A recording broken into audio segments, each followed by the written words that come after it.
The sun hadn't yet climbed past the trees when Elijah Carter opened the front door of his modest two-bedroom home nestled on the edge of Ash Grove, Mississippi. The morning light filtered through tall pines, casting long shadows across the dew-kissed lawn.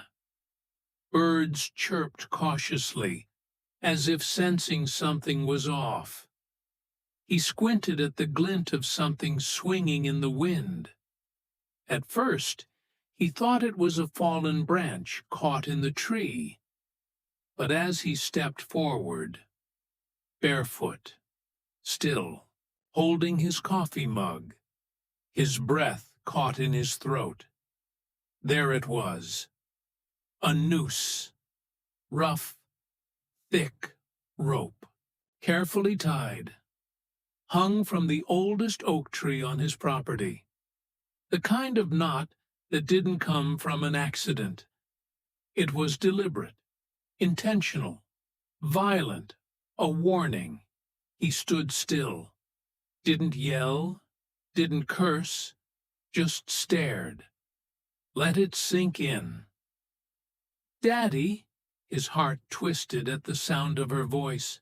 He turned to see his 11-year-old daughter, Nia, standing in the doorway, rubbing sleep from her eyes, her little pink slippers half dragging across the wooden floor. She followed his gaze. "What is that?" she whispered. Elijah moved quickly, setting the mug down and blocking her view. "Go back inside, baby, now." But now, tears welled in her eyes, not just from fear, but confusion. This wasn't a scary movie. This was real. And her daddy, her rock, looked like he'd seen a ghost. From across the street, a curtain moved, a shadow, then another. Windows cracked, open just enough for someone to peek. But no one came. No one said a word.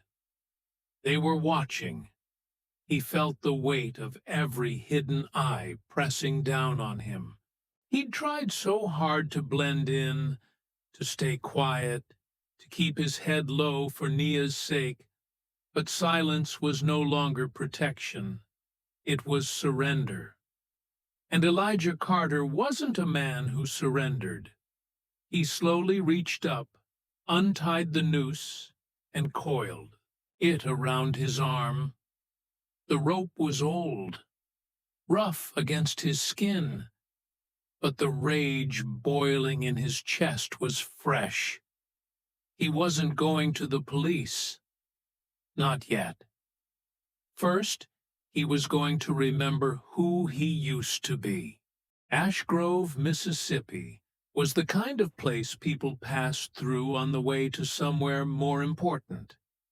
It wore its southern charm like a second skin. Waving flags, well-trimmed hedges, Sunday sermons loud enough to echo across 3 neighborhoods, and secrets buried deeper than old war relics. When Elijah moved in 2 years ago, fresh from the grief of losing his wife to breast cancer, he thought Ash Grove might offer healing. A small, quiet town for a little girl to grow up in peace. He bought the house on Maple Drive, fixed it up with his own hands, installed a swing for Nia, joined the PTA, even brought sweet potato pie to the neighbors' potluck. People smiled, waved, but never welcomed. He was tolerated, not accepted. The cracks started small. A slashed tire, rude whispers at the gas station, sideways glances at church. But nothing prepared him for the group of young white men who called themselves the Ash Grove Sons. They were barely out of high school. Cody, Trevor, Lane, and a few others, but they carried themselves like kings. Cody drove a lifted truck with a Confederate flag bumper sticker. Trevor once cornered Elijah at the hardware store, smirking as he offered him a rope for gardening. They laughed loud, called Elijah Sir with mocking politeness. He knew the type. Southern boys raised on hate disguised as heritage. But he ignored it. For Nia, always for Nia. Until now. Now they'd crossed a line. Elijah stood outside the sheriff's office, rope coiled in his hand like a serpent, hissing silently with meaning. The building was worn, brick faded to dull red, an American flag limp in the still morning air. He climbed the steps slowly, each footfall deliberate, like a soldier crossing into enemy territory. Inside, it smelled like burnt coffee and paper files. A radio crackled low in the background. Sheriff Daniels sat behind a desk cluttered with coffee mugs, snack wrappers, and forgotten case folders, his wide gut pressed against his belt as he leaned back lazily in his chair. Boots crossed on the desk. Elijah dropped the rope onto the desk with a solid thud. Daniels barely looked up. "Morning, Carter. What can I do for you?" Elijah didn't speak at first, just watched the sheriff's face. No surprise, no curiosity, just that same smug indifference. "That was hanging from my tree," Elijah said, his voice steady. Daniels squinted. "Looks like a rope." "It's a noose. And you know what it means." Daniels finally sighed, lifting the rope half-heartedly, letting it dangle. "You see anybody put it there?" Elijah's jaw tensed. "I saw curtains move, eyes behind windows." "So, you didn't see who did it? No witnesses, no camera footage, I'm guessing." "You know who did it, Sheriff. Don't insult me." Daniels set the rope back down. "Look, I'll file a report if it'll make you feel better. But let's be honest, probably just a prank. Kids acting stupid. Don't mean nothing." Elijah took a slow breath. "When it's a prank, it's toilet paper in a tree, not a noose." "Well," Daniels said, leaning back and sipping his coffee, "maybe you ought to lighten up." The silence between them thickened. "My daughter saw it." 11 years old, Elijah said, voice low but firm. "She didn't sleep last night. She's scared to go outside." Daniels offered a shrug. "I'll let the boys on patrol know to keep an eye out, but there ain't a law against rope." Elijah felt the familiar fire rising in his chest. Controlled, contained, but real. That rope was a threat. Then take it as a sign to leave well enough alone. The line wasn't just dismissive. It was a warning. Elijah knew what he was really. Being told, "You're not welcome here, we won't protect you, and we don't care." He turned without another word, picked up the rope and walked out, the bell over the door chiming behind him. Back on the sidewalk, the sun was higher now, and the town was stirring. A group of kids on bikes rode past him, slowing just a little as they passed. Their eyes narrowed. One of them, maybe 13, white baseball cap turned backward, spit on the ground near Elijah's boot. The others laughed. The threat wasn't just unspoken. It was growing bolder. At the grocery store, a woman Elijah had once helped carry groceries looked away when he greeted her. At the diner, the waitress who once complimented his daughter's handwriting skipped his table altogether. It was all coordinated, subtle, suffocating. A noose was more than a rope. It was a message. He drove home with the windows down, letting the wind cool the heat in his chest, but his knuckles stayed white on the steering wheel. This wasn't just about the noose. It was about all the other times. All the things left unsaid. All the hate that smiled through gritted teeth. They weren't trying to scare him into running. They were daring him to stay, and he would.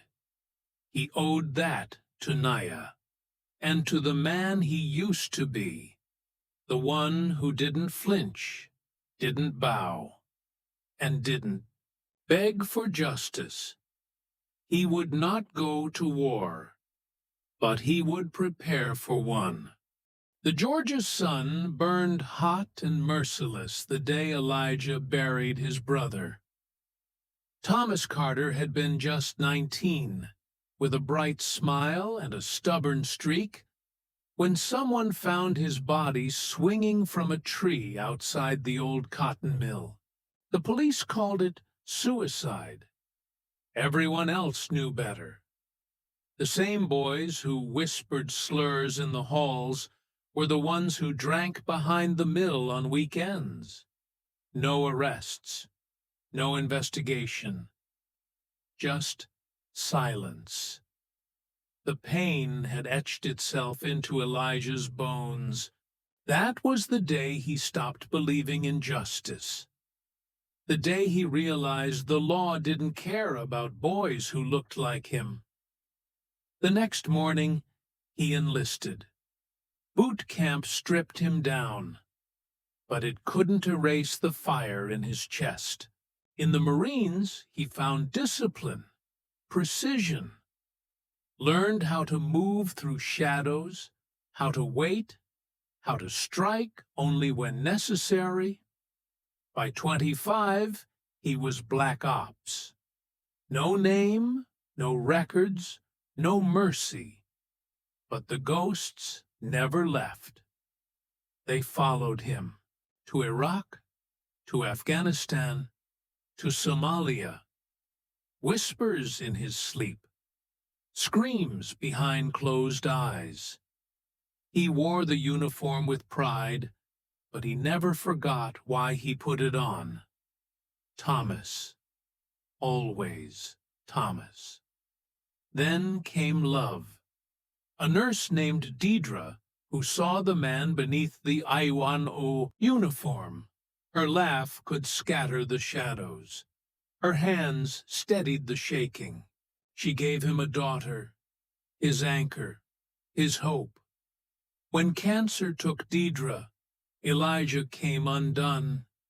He left the military, moved Nia far from the past, bought a home, planted a garden, promised never to bring war home. But war, he was learning, had a way of finding him. Now, standing in his quiet kitchen in Ashgrove, Elijah stared at an old photo on the fridge. Him and Deidre in Savannah, her arms wrapped around his waist, his eyes just a little less haunted. He touched the edge of the picture, gently. "I tried, baby," he whispered. I really did. Then he turned away. The time for hiding was over. The shed at the back of Elijah's property stood like a forgotten outpost, dusty, cobwebbed, and untouched since the day he moved in. It leaned slightly to one side, weathered from years of sun and rain, a silent sentinel keeping secrets buried. In its dark corners, Elijah hadn't set foot in it since the day he closed the door after stacking everything from his past inside. Tools, memories, weapons. The kind of things you lock away when you're trying to build a new life. But this morning was different.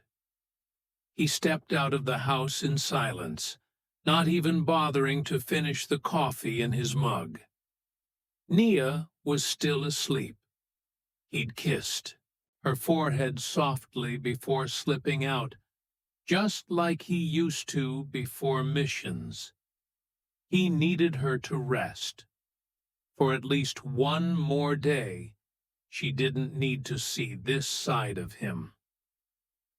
The lock on the shed groaned as he twisted the key. Rust flaked off in his hand. He hesitated just a moment before swinging the door open. The stale air rushed out like a breath held too long. The smell of motor oil, old wood, and leather filled his nose. Inside, a heavy trunk sat under a workbench, wooden, sturdy, military grade. The kind they issued before everything became digital and disposable. He knelt beside it, running his fingers across the top. Carved into the wood, barely visible under the dust, were the initials EC and a set of numbers only a soldier would understand. He opened the latches, slow, deliberate. Inside, a world he had tried to forget. First, the photographs. Him with his unit, faces blurred for security, smiles hardened by war. Then, folders, marked confidential, tactical maps, mission logs, newspaper clippings never published in mainstream media, letters from commanding officers commending his calm under fire. Below that, a sheathed combat knife, polished but unused in years, a sidearm, legal and registered, wrapped in cloth and sealed in an oil-proof pouch, spare magazines, a folded American flag presented to him when he retired. He stared at the flag a long time. Then he reached further and pulled out a leather-bound notebook. He flipped through it slowly. Coordinates, names, habits.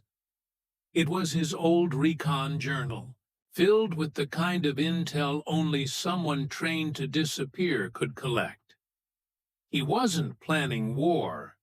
He was preparing for peace by ensuring he could finish any conflict before it truly began. He pulled out a small box from the bottom, a high-end security camera system still in its packaging. He had bought it years ago, thinking he'd install it someday. That day was now. Back inside, he started measuring corners of the house, installing discrete cameras on the eaves, near the driveway, by the mailbox. Every angle covered, every approach recorded. In the living room, he opened his laptop and synced the feeds. 4 screens popped up. Live, silent, watching. And then he opened a secure chat window. A contact saved only as Ironhawk. EEC. You still active? Ironhawk. Always. You okay? EC. They crossed a line. Ironhawk. Want me to come in? EC. Not yet. But be ready. He closed the laptop. The shed was no longer just a place for rusty tools. It was now a war room, and Elijah Carter, the man the world thought had vanished, was back. But this time, he wasn't going overseas. This time the battlefield was his own front yard, and he intended to win. The bar sat at the edge of town like a scar. The rusty tap, a one-story building with a sun-bleached Budweiser sign that flickered when the wind hit just right. Inside, the air was thick with cigarette smoke and stale beer. Friday night brought the regulars, and the regulars brought trouble. Cody leaned over the jukebox, punching in a country tune that blared too loud from the dusty speakers.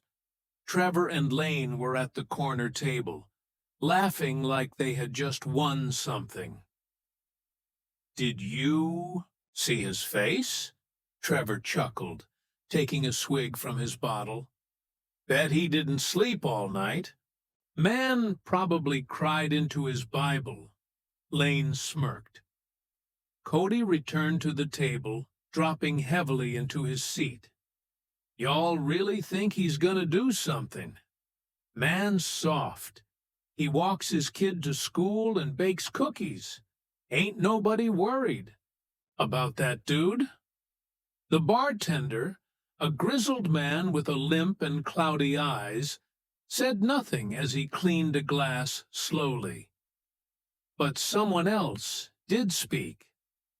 From the far end of the bar, Old Man Harris sipped his whiskey. A Vietnam vet turned recluse. He rarely talked to anyone, but tonight he turned his gaze on the boys. "You boys think you're clever," he rasped. The table went silent. "You ever hear the name Elijah Carter?" Trevor scoffed. "He's a school janitor or some crap." "What, you his fan club now?" Harris stood, his boots creaking on the floor. His eyes were sharp despite his years. "He was a ghost before you were even born. Led missions the government won't admit happened. You think he's soft 'cause he don't talk?" He took a step closer. "He ain't soft. He's restrained. And if you boys had brains, you'd be scared. Because men like him don't give warnings. They end things." He left without another word, cane tapping rhythmically against the floor. The laughter at the table died completely. Across town, whispers spread. At the grocery store, Mrs. Gladys from the bakery murmured to her co-worker, "You know, I heard Elijah saved a congressman once. Some top-secret mission. That's why he moved here. Witness protection or something." "Really?" "That's what I heard. And now them boys are messing with him?" The whispers swirled like smoke. By Saturday morning, the town had split into two. Those who mocked, the rumors, and those who locked their doors a little tighter. And Elijah? He kept to his routine. Mowed the lawn. Repainted the mailbox. Took Nia for ice cream. But the town could feel it. Something had shifted. The noose had been their message. But now Elijah was sending his own, without saying a single word. Monday morning brought a heavy, sticky heat that clung to every surface. the kind of weather that made tempers short and secrets slippery. Elijah was working on the porch steps, a drill in one hand and a level in the other, when the familiar hum of a county sheriff cruiser rolled up in front of his house. The engine cut, and the door opened.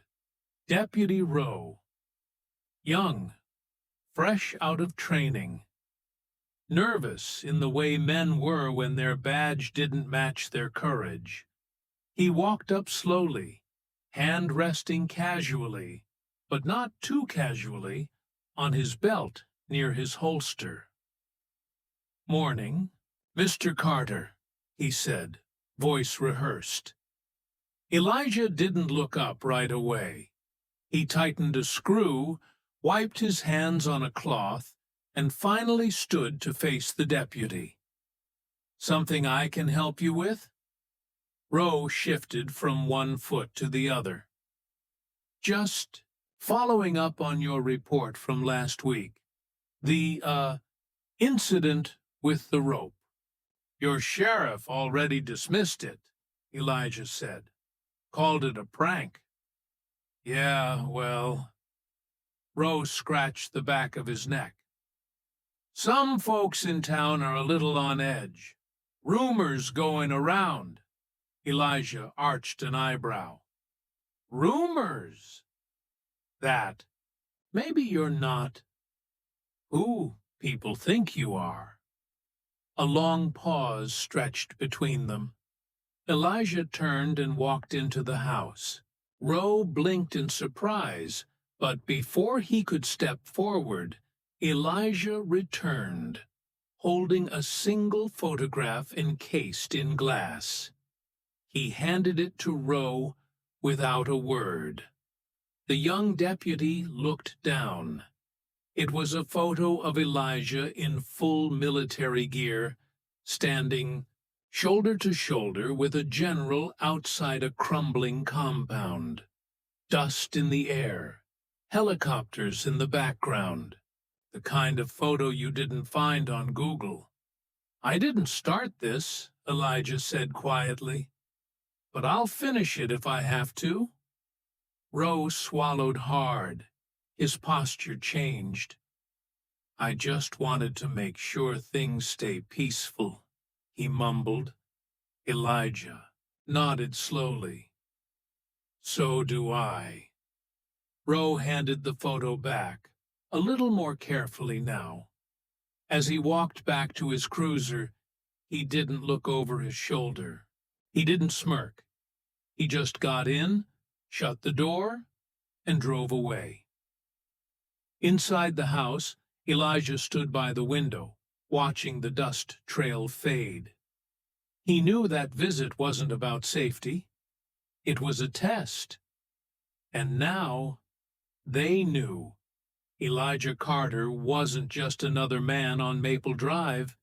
He was something else entirely. The night air was heavy, still, and humming with tension.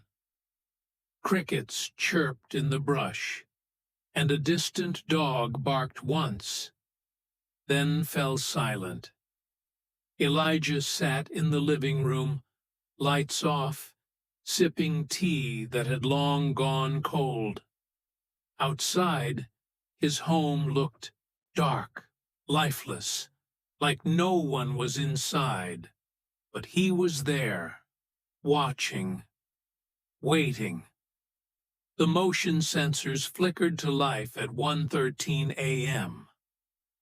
On the screen, 3 figures emerged from the shadows, hoodies up, gloves on.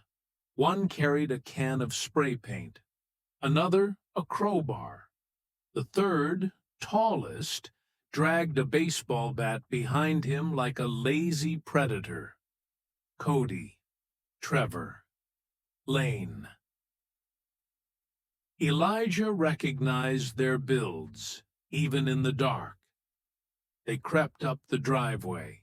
Like amateurs, Trevor moved to the garage, shaking the can of paint. The hiss of the spray echoed into the night as he scrawled, Go home across the door in dripping red letters. Lane went for the tires, crouching with a knife. Elijah rose slowly, unlocked the gun safe behind the bookshelf, and removed the sidearm. Legal! Loaded. He stepped outside through the back, bare feet on grass. Silence his ally. He circled around the side of the house, slipping into the dark like smoke. No panic, no rush, just purpose. As Trevor leaned in to paint a second word, "Boy!" the air split with a sharp, clean sound. Crack, the bullet struck. The gravel driveway inches from his feet, sending pebbles flying. Trevor screamed and stumbled backward. Lane dropped the knife. Cody froze. They turned, eyes wide. Elijah stepped out of the shadows, arm raised, gun steady, aimed just low enough to send a message. He didn't speak, didn't shout, just stared. The porch light flicked on automatically behind him, casting him in a glow that made him look larger than life. Cody swallowed hard. We were just... Elijah tilted his head slightly, still silent. It was more terrifying than yelling. Trevor took off running first, stumbling over his own feet. Lane followed, tripping over the crowbar. Cody lingered a half-second longer, trying to be brave, trying to save face. But even he couldn't hold. They tore off in their truck, tires squealing, exhaust thick with desperation.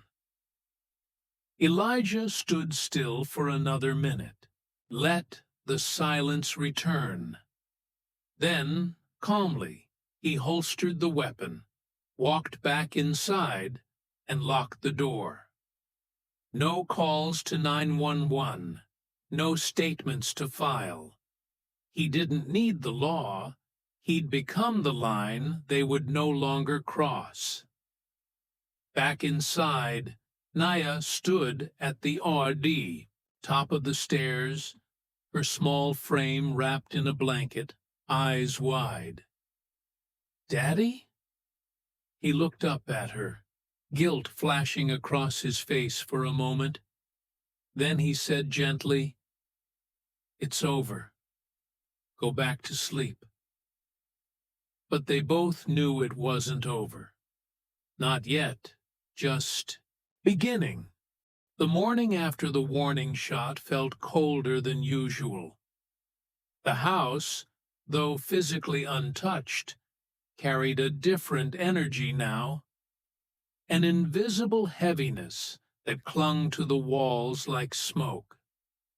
The garage door was still stained with hateful words, and the driveway bore the fresh scar of a bullet strike.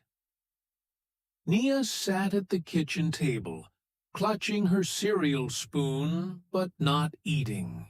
Her eyes were distant, unfocused, fixed on nothing. She hadn't said much since she saw her father with the gun, since she heard that shot echo through the floorboards.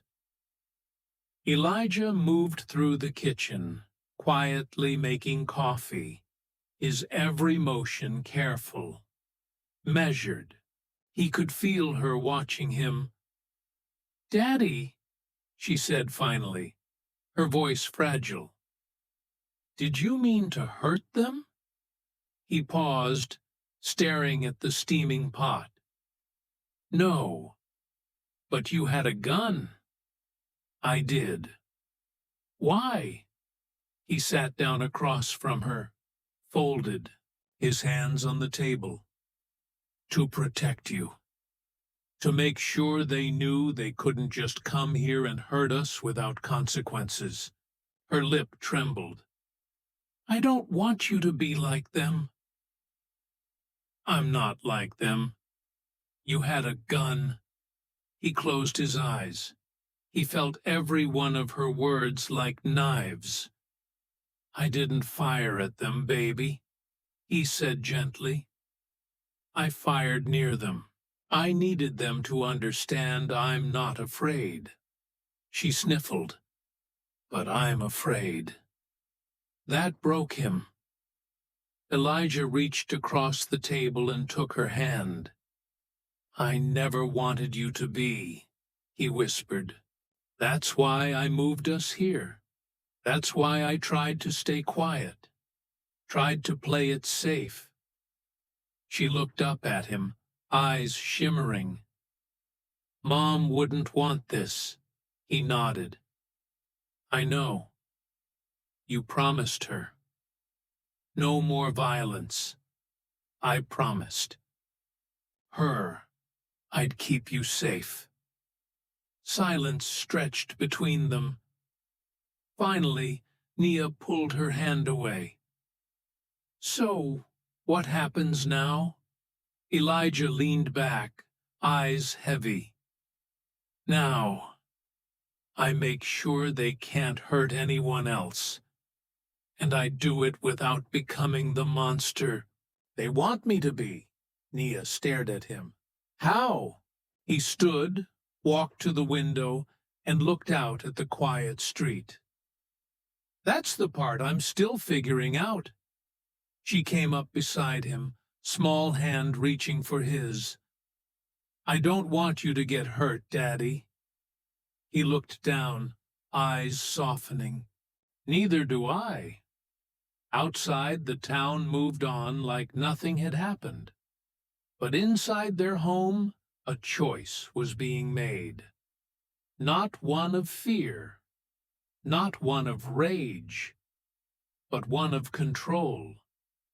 Because protecting his daughter meant walking a razor-thin line between strength and restraint, silence and defiance. And Elijah Carter had always been a man who knew how to walk tight ropes in the dark. The house was quiet again, but not in the peaceful way it had once been. It was the kind of quiet that pressed down like a weighted blanket, thick with things unsaid. Elijah was outside repairing the spray-painted garage door, brushing long, slow strokes of fresh white paint over slurs that still echoed in his mind. Nia watched him through her bedroom window, a notebook open on her lap, her laptop beside it. She hadn't gone to school that day. Elijah didn't push it. Some days were heavier than others. Some days you learned more from silence than from textbooks. But she had questions, too many to ask out loud. Questions about her dad's past, questions about what made him so calm while carrying so much fire.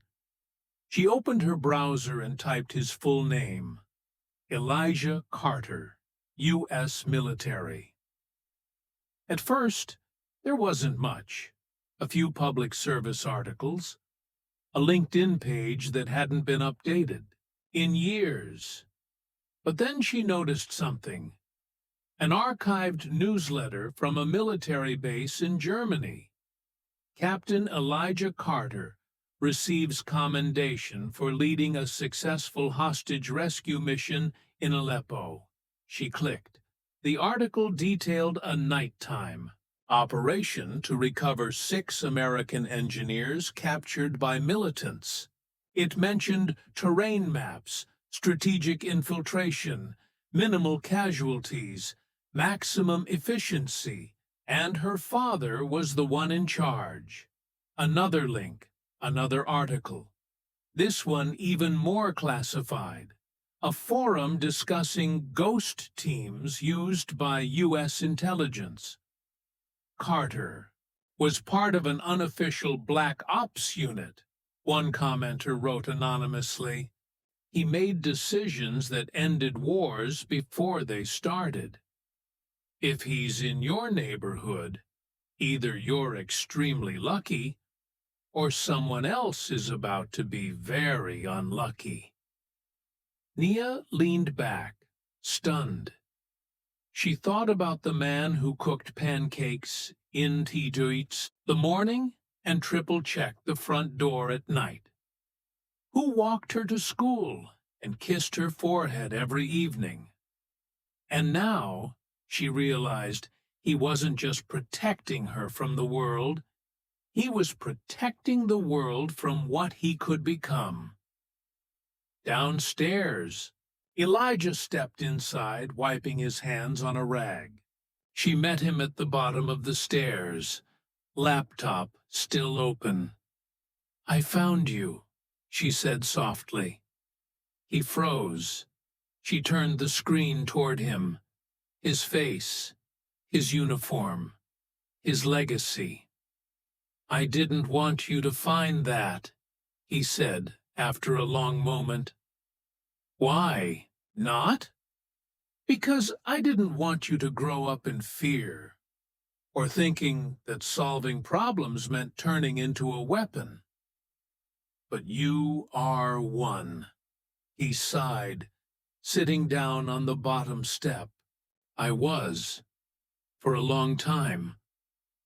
"You're not anymore?" He looked at her, eyes distant. "I try not to be." She sat beside him, shoulder to shoulder. "I get it now," she whispered. He looked at her, brow raised. "You're not scared of them," she said. "You're scared of what you might do to them." He chuckled, a soft, bitter sound. "Smart girl." Nia leaned her head on his shoulder. "I'm still scared." "So am I." And for the first time in days, they sat in silence. Not because there was nothing to say, but because there was nothing left to hide. By midweek, Elijah knew the time had come. He wasn't waiting for another night raid, another act of hate vandalism, another sleepless night for his daughter. He would take control, but not with fists. Not yet. This time, he'd use strategy, precision. The skills he once used on foreign soil, now repurposed for home. He opened his laptop and studied the town's layout. He marked the boys' routines. Cody worked at the auto shop on Main Street. Trevor always hit the bar around 9. Lane cruised neighborhoods aimlessly in his dad's truck. He wasn't stalking them. He was preparing a trap at the sheriff's office. Elijah walked in with a straight back and calm face. Sheriff Daniels barely looked up from his paperwork. "Just letting you know," Elijah said evenly. "I'm thinking of moving, looking at some places upstate, maybe near Jackson." Daniels raised an eyebrow, feigning disinterest. "That's so," Elijah nodded. "Can't have my daughter growing up in fear." "You do what you gotta do," the sheriff said. Elijah smiled faintly. "Thought you'd be happy to see us go." Daniels didn't deny it. "This town runs smoother, without all the noise." "Funny," Elijah said, turning to leave. "That's exactly why I'm not leaving." He left the sheriff sitting in stunned silence. Back home, Elijah made his final preparations. He installed 3 more hidden cameras, one in the birdhouse by the mailbox, another under the porch steps, and a third embedded in a motion sensor, light fixture, all cameras streamed to cloud storage, all feeds backed up every hour. Then he called Ironhawk. "You said to call when it was time," Elijah said. A pause. "Are you ready?" "More than ever. I've got someone nearby. Clean. Federal badge, not local." "Perfect." They arranged a silent signal, just like the old days. No open communication, no trace. Then Elijah packed 2 duffel bags and placed them by the front door, not because he planned to flee, but because appearance was everything. If the gang believed he was really leaving, they'd grow bold, reckless, and that's exactly what he needed them to be. Before nightfall, Elijah took Nia to her friend's house with a soft smile and a firm promise. "Just for one night, baby. I'll come get you in the morning." She looked at him with eyes that had seen too much for a child. "You're not going to hurt anyone, right?" He knelt in front of her. "I'm going to protect you. That's all." She nodded slowly, hugged him tightly. Then she was gone, and the house went still. He dimmed the lights, adjusted the cameras, checked the weapon in his holster, and sat in the chair facing the window, waiting. He didn't know exactly when they'd come, but he knew this much. They would, and this time they'd leave with more than just fear. They'd leave with evidence that would burn through the justice system like wildfire, because the next move was theirs, and he was ready for it. It happened just after 2 a.m. The sound of tires crunching slowly over gravel pierced the still night. Headlights off, engine low. Elijah watched the live feed from his laptop, his fingers hovering just above the keyboard. He saw the truck, a beat-up Ford with mud-caked tires, rolling to a stop across the street. 3 shadows stepped out: Cody, Trevor, Lane. Just like he expected. Each one wore black hoodies and bandanas. One carried a duffel bag. Another held a canister of gasoline. The third clutched a wooden bat, its nails glinting faintly under the moonlight. Elijah didn't move. He didn't have to. Every step they took was already being streamed to a secure server. He watched them creep across the lawn, stepping around the garden beds he and Nia had planted together in spring. They moved like hyenas, smirking, reckless, loud enough to hear, but thinking they were silent. Trevor whispered, "Let's torch it. Then he'll get the message." Cody snorted. "He already did. This just signs it." Lane giggled nervously. Elijah clicked a button. Every camera zoomed in. Microphones enhanced. Trevor poured gasoline along the porch. Lane moved to smash a window. And floodlights snapped on with a roar. The boys froze like animals in a spotlight.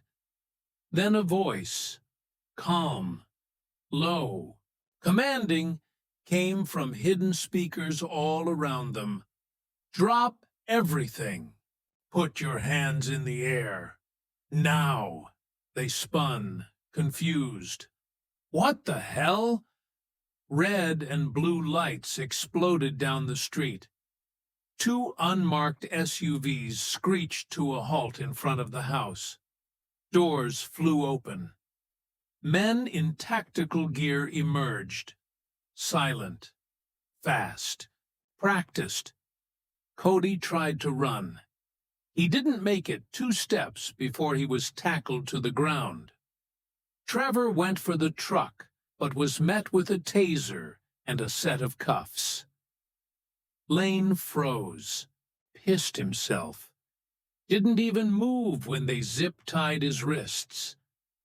From the porch, Elijah watched it unfold. He stepped out slowly, arms crossed, calm as stone. One of the agents approached him. Clear perimeter. Everything's on tape. Charges, Will. Hold, Elijah nodded. Good. The agent looked him in the eye. You sure you're not still active duty? Elijah allowed a ghost of a smile. Just defending home soil. Neighbors peeked from behind curtains. Phones were out. The whole town would know by sunrise. The agents loaded the boys into the vans. Crying. Cursing. Cody's voice cracked as he screamed, "You set us up! You tricked us!" Elijah didn't respond. He didn't have to. He turned, walked back into the house, and shut the door behind him. Not with a bang, but with quiet. Because sometimes justice didn't need a war. Just a man who knew how to win one without firing a shot. By dawn, Ashgrove was awake and on fire with gossip. The footage was already online. A local teen had filmed the SUVs arriving. Another posted grainy cell phone footage of Cody being thrown to the ground, face down, screaming like a child. One video showed Elijah standing calmly on his porch, unmoved, regal in his silence. But the real storm came when the security footage was leaked. 4 angles, crystal clear. The boys trespassing, the gasoline, the hateful language, Trevor grinning. As he readied the match, Lane laughing until the floodlights hit. Every moment streamed, clipped, shared. The internet exploded. Retired special ops veteran outsmarts racist teens trying to burn down his house. Mississippi town exposed, Induisatun hate crime cover-up. National news picked it up before noon. By sunset, reporters were parked outside the sheriff's office, microphones in hand. Sheriff Daniels didn't last the day. By 3 p.m., he was placed on administrative leave pending investigation into multiple allegations of negligence and cover-ups. Deputy Rowe resigned quietly an hour later. Federal hate crime charges were filed against Cody, Trevor, and Lane. Their parents tried to protest, but even they couldn't deny what was on camera. The rope, the spray paint, the attempted arson, all of it documented. Elijah was asked for interviews. He declined them all. A well-dressed man from the state governor's office arrived with a plaque in hand. For bravery, for courage in the face of hate, for protecting your community. Elijah looked at it for a long moment, then handed it back. I didn't do it for applause, he said. I did it because no one else would. The man blinked, nodded, and left, without argument. That evening, Nia returned home. She ran into her father's arms without hesitation. The cameras were still there, just beyond the driveway. Flashbulbs popped, microphones extended, but Elijah didn't answer their questions. He just held his daughter and walked her inside. And when the door closed, the world outside faded. Peace, at last, had a name, and it was Elijah Carter. A week later, Ash Grove didn't look the same.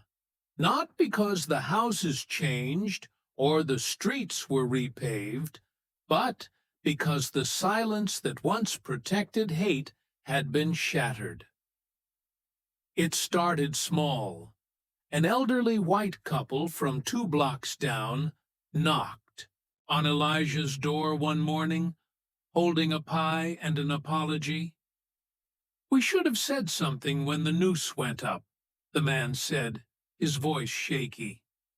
"I served with black men in Korea. I knew better." Elijah accepted the pie with a nod. No smile, just respect. Then came the McClures, a black family who had lived in Ash Grove 10 years without ever attending a town meeting. That week, they stood in front of the city council and demanded changes to local policing. The Wilson kids, mixed, race, homeschooled, shy, started walking to Elijah's house after school. They said it made them feel safer. One of them asked to pet Nia's cat. Another asked if Elijah would help with a history project on civil rights heroes. He said yes to both. The oak tree, once the backdrop of terror, now had a new adornment. Nia and her friends, black, white, brown, painted wind chimes and hung them from its limbs. They caught the breeze like laughter, like breath returning to lungs long held. A mural appeared overnight on the wall behind the local library. It showed a silhouette of a man standing strong before a tree, holding the hand of a child. The words beneath it read, "Strength isn't loud. It's steady." Elijah didn't know who painted it. He never asked. The sheriff's department underwent a review. New leadership came in from out of town. Policies changed. Cameras were installed on patrol cars. Training was mandated. It wasn't perfect, but it was something. One evening, Elijah sat on the porch while the sun dipped behind the rooftops. Nia was drawing chalk stars on the driveway. Across the street, a teenager who used to look through blinds now waved from his yard. Elijah raised a hand in return. For the first time in a long time, he felt it. The ground beneath him wasn't hostile. It wasn't hiding something. It was just a place, a home, and it was healing. Not because the evil was gone, but because the good had finally stopped being silent. The house was still again. The storm had passed, but the wind still moved through the trees like a song. Elijah sat at the dining room table, a warm cup of tea beside him, and an old leather-bound notebook open before him. The same one he used to carry in the field. Only now, instead of surveillance notes and mission logs, it held something far more delicate. A letter. He paused after every sentence, not because he didn't know what to say, but because every word felt like stitching. A wound closed, my dearest Nia. You once asked me why I stayed so quiet, why I let people talk, act, hate, without fighting back. I didn't answer you properly then, but you deserve to know. I've seen war. I've seen what happens when men let anger lead them. And I promised your mother I would never let that version of me touch you, so I stayed quiet. I stayed calm, even when it hurt, even when it burned inside me, because the loudest men are often the weakest. But there comes a time when silence becomes a weapon too. A weapon used by cowards to protect injustice. And I couldn't let that be your world. So I acted, not out of hate, but out of duty. Because being a father means more than tucking you in at night or walking you to school. It means teaching you what dignity looks like when it's tested, what restraint looks like when it's earned. You may grow up and face your own battles. Some you'll win. Some you'll walk away from. But if you remember anything about me, remember this. Strength isn't what you show. Strength is what you control. I love you more than my next breath. Dad Elijah signed his name and closed the IG notebook softly. He left it on Nia's pillow before the sun rose. When she found it that evening, she read it in silence. She didn't cry right away. She didn't run to him. She just stood there in the hallway, notebook pressed to her chest, and let the truth of it settle into her bones. Outside, the wind chimes danced gently. Inside, her heart beat steadier. She was proud, because she finally understood the depth of her father's silence and the weight of his strength. It was a Sunday afternoon, the kind where the breeze carried the smell of cut grass, and the clouds drifted without hurry. The kind where kids rode their bikes and old folks watered their gardens, and people pretended things had always been this, calm. Elijah sat on the front porch, a book resting on his knee, but his eyes weren't on the pages. They were on the tree, the oak, where the noose once hung. Now it held something different. Wind chimes, painted by Nia and the neighborhood children, swung gently in the breeze, each one made from scraps of wood, metal washers, old spoons, and from one string there hung a small gleaming dog tag, Elijah's own, retired, worn, still heavy with memories.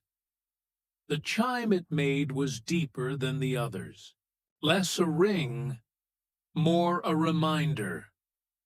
The street had changed, not completely, not perfectly, but visibly.